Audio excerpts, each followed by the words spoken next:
Now to the latest on the war in Israel. Secretary of State Antony Blinken met with the country's prime minister this morning in a show of U.S. support. Meanwhile, the death toll is spiking in Gaza.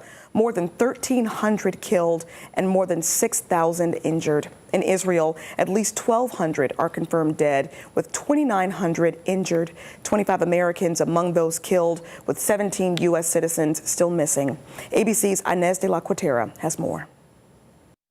Israeli airstrikes continue to pound targets in Gaza in response to Saturday's brutal invasion by Hamas terrorists. Secretary of State Antony Blinken in Israel Thursday, meeting with Prime Minister Benjamin Netanyahu. And thank you to the American people for your incredible support for Israel in our war against the barbarians of Hamas. Blinken pledging U.S. support for Israel and calling on world leaders to condemn Hamas. The failure to unambiguously condemn terrorism puts at risk not only people in Israel, but people everywhere. Individuals from 36 countries killed or missing in the aftermath of Hamas's attacks. Israel's military says it is conducting a large-scale strikes on locations housing Hamas militants, releasing video they say shows a strike on the home of a senior Hamas official. Hamas firing back, Israel's Iron Dome system intercepting those rockets.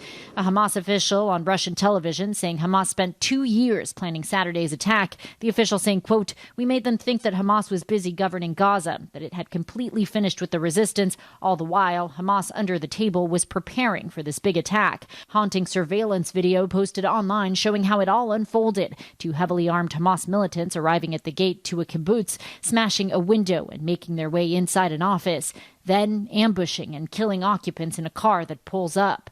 But death and suffering is also widespread across the border in Gaza. Israeli airstrikes have destroyed entire neighborhoods. That's a life in Gaza. Every minute and every second, we lose friends, our love, our member of family. And the blockade by Israel's Defense Force has left the Palestinian people without food, water, and electricity. The International Red Cross saying without power, the overcrowded hospitals will become morgues. Civilians in Gaza are desperate to find a way out. The Biden administration says it is now working with Israel and Egypt to create a humanitarian corridor so that Palestinian civilians can escape the Israeli assault. Inez de la Cuatera, ABC News, Tel Aviv.